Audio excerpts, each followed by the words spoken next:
Hi, I'm Chris from Dynojet. In this video, we're going to install a Power Commander 5 on this Yamaha WR250R. To get this install going, we're going to need to take off the fuel tank, so we'll go ahead and start with the seat and the plastic side covers under the seat.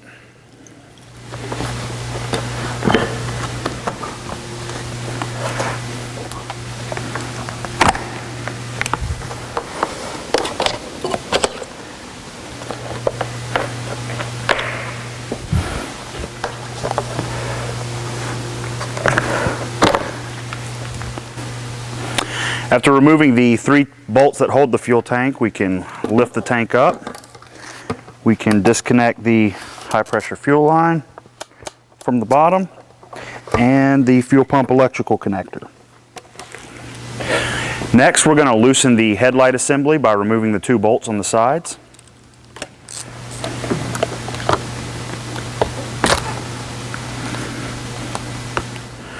We're going to secure the Power Commander module to the underside of the headlight, but before we do that, it's easiest to go ahead and get the harness routed. We're going to go through the stock cable tie on the left-hand side of the frame. Then we'll route it underneath between the coolant reservoir and the frame, and we'll route the harness towards the top of the engine. The harness branch with the white 2-pin connectors are going to go to this cluster of stock connectors here inside the rubber boot below the regulator rectifier. So with the 2 supplied zip ties, I've secured the module to the underside of the headlight.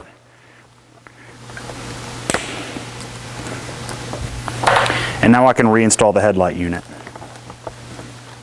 We're going to locate our first connection inside this rubber boot right below the regulator rectifier. If we pull the rubber boot back, we can expose a couple of connectors.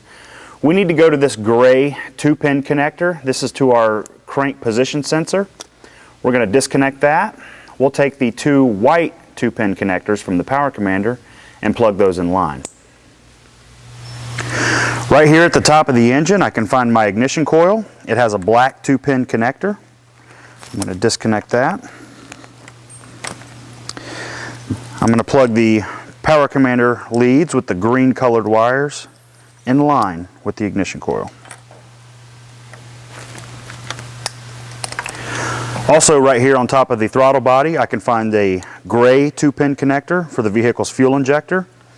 I'm going to unplug it, and the pair of Power Commander leads with the orange colored wires will go in line with the fuel injector.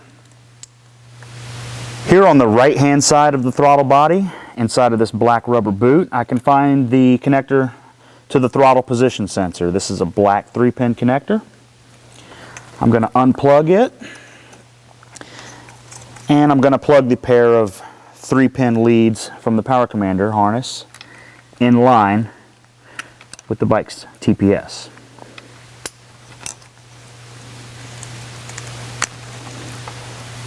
Back over here on the left-hand side of the bike, my last step is to attach the Power Commander's ground wire with the small ring lug to the negative terminal of the bike's battery.